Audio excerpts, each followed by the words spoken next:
Hello student, स्वागत है आपका हमारी बीएमएस संस्कृत की थर्ड वीडियो में, जिसमें आज हम पढ़ेंगे आपको प्रयत्न, अभ्यंतर प्रयत्न और बाह्य प्रयत्न। देखिए, इससे पहले आपके लिए माहेश्वरी सूत्र और उच्चारण स्थान की वीडियो सबसे ज़्यादा इंपॉर्टेंट है, तो आप सबसे पहले उन वीडियोज़ को देख लीजिए, क्योंकि वो क्या है, बेस हैं आगे के जितने भी टॉपिक हम पढ़ाएंगे उन सभी का। तो देखिए, माहेश्वरी सूत्र अगर आपने नहीं देखा है तो आप हमारी प्ले लिस्ट में जाकर देख सकते हैं। देखिए, ये माहेश्वरी सूत्र हैं। इधर देखिए, अभी प्रयत्न क्या है, आभ्यंतर प्रयत्न और बाह्य प्रयत्न, दो प्रकार के प्रयत्न होते हैं। देखिए, चेष्टा को क्या बोला है, प्रयत्न। सिंपल लैंग्वेज में देखिए, यहाँ से आपके एमसीक्यू आएगा एग्जाम में, चेष्टा को क्या बोला है, प्रयत्न। देखिए, अभ्यंतर प्रयत्न और बाह्य प्रयत्न। अभ्यंतर प्रयत्न में क्या होता है, भीतर या अभ्यंतर प्रयत्न से तात्पर्य उस चेष्टा से है जो वर्णों के उच्चारण के पूर्व मुख के अंदर होती है। देखिए, जो भी कोशिश हम क्या है, मुख के अंदर होगी, मतलब वर्ण के बाहर निकलने से पहले जो भी प्रयत्न होगा, जो भी चेष्टा होगी, उसको क्या बोला है, अभ्यंतर प्रयत्न।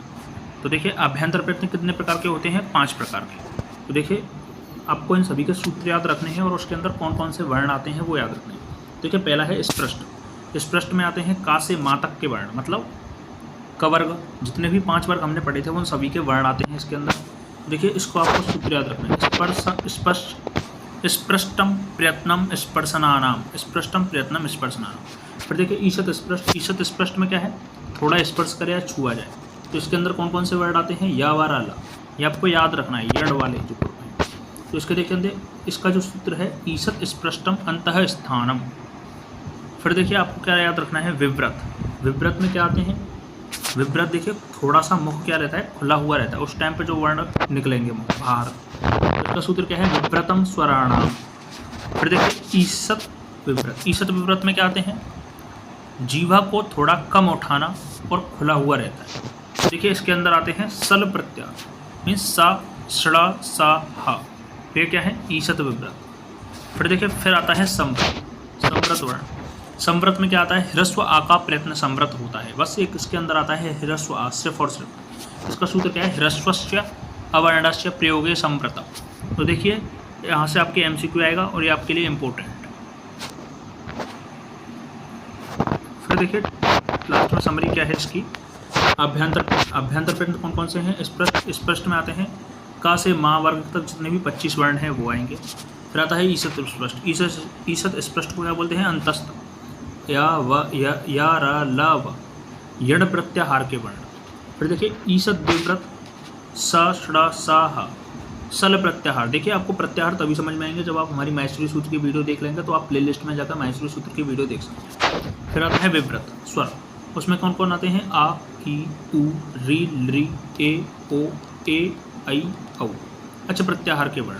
और संव्रत में क्या आता है, ह्रस्व आ। तो ये आपको अच्छे से याद रखना है यहाँ पर। फिर देखिए, उसके बाद आता है बाह्य प्रयत्न।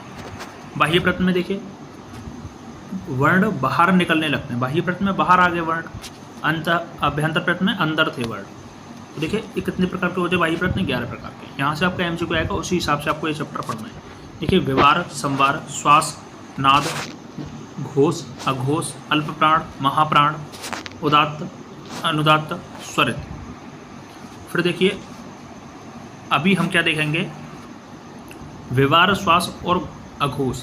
व्यवहार, श्वास और अघोष, ये जो हैं आपके व्यवहार, श्वास और अघोष, तीनों के लिए क्या है, एक ही सूत्र है। आपको ये सूत्र याद रखना है, अपने आप आपका क्वेश्चन सॉल्व हो जाएगा अगर आपको सूत्र याद होगा। बस सूत्र याद रखना है, क्या है, खरो व्यवहारः श्वासः अघोषश्च। खर से मतलब क्या है, खर प्रत्याहार के वर्ण जितने भी होंगे वो क्या है, व्यवहार, श्वास, अघोष प्रयत्न के अंदर आते हैं। देखिए, कौन कौन से वर्ण हैं खर प्रत्याहार में, ख, फ, छ, ठ, थ, च, ट, त, क, प, श, षड, सा। तो ये क्या है, खर प्रत्याहार के वर्ण है, व्यवहार, श्वास, अघोष। फिर आपको क्या देखना है, फिर आते हैं संवार, नाद, घोष। संवार, नाद, घोष तीनों का सूत्र एक ही है, वो आपको याद रखना है, हसः संवारा नादः घोषश्च। हस प्रत्याहार के वर्ण मीन्स ह, य, व, र, ल, य, म, अंग, न, झ, भ, घ, ड, ध, ज, ब, ग, ड, द। तो ये क्या है, हस संवारा नादः घोषश्च। तो आपको ये सूत्र याद रखना है। फिर देखिए, फिर कौन से होते हैं, दो अल्प। देखिए, अल्प प्राण का मतलब क्या है, कम वायु, जिन वर्णों के बोलने के भीतर से कम वायु की आवश्यकता होती है उनको क्या बोला है, अल्प प्राण बोला है। देखिए इसके अंदर क्या सूत्र है, वर्गाणाम प्रथमा तृतीया पंचमा यड़श्च अल्प प्राण। ये लाइन आपको अच्छे से याद रखनी है, सूत्र आपको अच्छे से याद रखना है। तो देखिए वर्ग का कौन सा, पहला, तीसरा और पांचवा वर्ण क्या होगा, अल्प प्राण होगा। देखिए जैसे कि मैंने लिया कवर्ग लिया, तो कवर्ग का पहला वर्ण क्या होगा, क। तीसरा वर्ण क्या होगा, तृतीय वर्ण क ख ग, और पंचमा वर्ण क्या होगा, क ख ग घ अंगा। अंगा ये किसके अंदर आएंगे, ये अल्प प्राण के अंदर आएंगे ये वर्ण। फिर देखिए फिर आता है महाप्राण।